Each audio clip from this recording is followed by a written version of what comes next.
the Prime Minister, remains holed up in Downing Street with Wilfred Laurie Nicholas and Wilfred's mother, Carrie Symonds.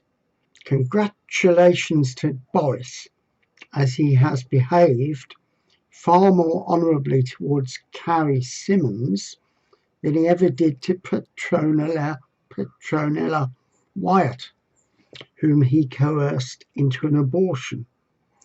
Regarding London generally, a contributor writes, murder and suicide are both on the rise due to the lockdown or isolation.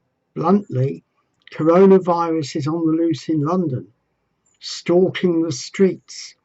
Bring out your dead, is the cry from the man with the tumbrel. The horse waits. Another body thrown out and the cart unloaded directly onto the plague pit. Easy, only 2 wheels, one waiting in your area. Or the bodies could be moved in refrigerated containers into the country for hygienic disposal. We change our words to ensure the end is palatable. No politicians in today's world can appear on TV and, addressing the nation, tell us that the horse has bolted. No cure, no vaccine, no antidote, no hope. Pray. Prayer has been abolished and we rely on politicians instead. The end is the same. Don't panic. Boris is now saying he will fix everything by December the 25th. But why doesn't he pray, like our contributor suggests? Why didn't he resile from his instruction to French ex-banker Jolie Warren to corruptly fix the Archbishop of Bishopric of York in favour of trans activist Stephen Cottrell, who was enthroned last week in a disgusting and blasphemous ritual which no reasonable, respectable person would wish to attend. The elevation, enthronement of Cottrell, one-time Bishop of Chelmsford, formally marks the abandonment by the Church of England of its claim to be the state church. The new so-called Archbishop of York is in fact a child abuser or complicit in such, and should be arrested by the police and debarred from his episcopal ministry. In Australia, Cardinal Pell was acquitted in a unanimous decision of the Australian Supreme Court of child sexual abuse, having served 1 year in prison for a crime he didn't commit. But in the UK, we're not willing to examine the charges against Cottrell. What are we charging him with? Answer: child sexual abuse. For a postmodern definition of what is child sexual abuse, let us go to the Tavistock Clinic, which the Archbishop endorses. Here, parents place their children in the hands of crypto-fascist, so-called medical professionals who administer puberty-suppressing drugs to them. They go to the Tavistock Clinic because they are encouraged to say, if they are girls, that they feel trapped in a girl's body when they or their parents or parent believe they should be boys, and vice versa. But encouraging children in this deluded belief and then to lie to them, as the trans lobby at the Tavistock Clinic does, that the regime of drug medication which they undergo is easily reversible, is surely the extreme of child physical and sexual abuse. 2 names stand out: Graham Lynham, an Irish comedian who should be canonised. When the Lottery Community Fund decided to donate £500,000 to the sex change advocacy group Mermaids, Lynham tweeted the deadly words, "Men aren't women, though," for which he got banned on Twitter. And earlier, like me, he compared Tavistock clinic practices to those of Dr. Mengele.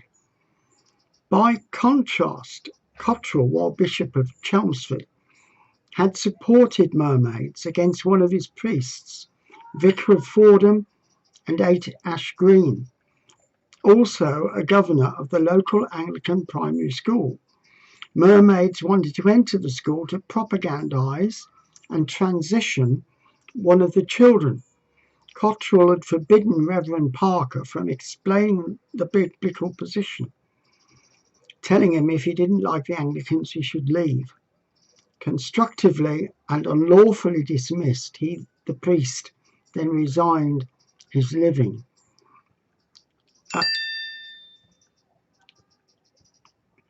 For the last few years, according to the priest, I have met with the deanery and the bishop of the diocese to express my concern over the Church of England embracing unbiblical approaches to matters of sexuality and gender.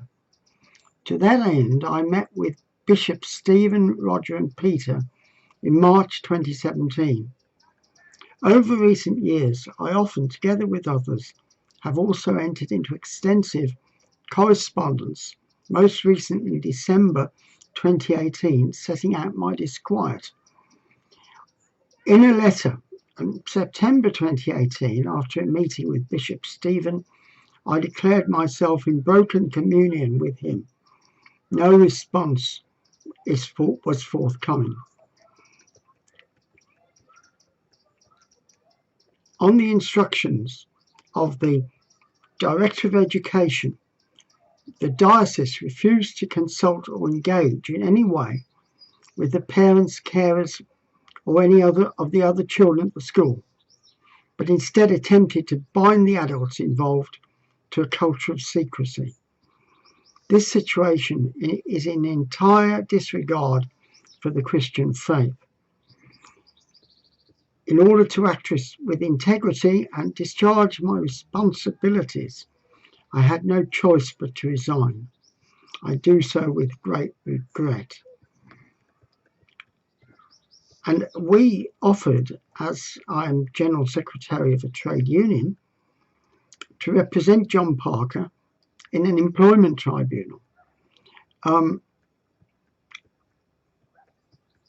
did want to go to York to actually protest the so-called enthronement. I wanted the Football Lads Alliance to go with me, but they didn't reply to my request. I also contacted Pentecostal pastors here in Tottenham to get support from them, but they didn't get back to me either. So I decided to cancel the whole protest.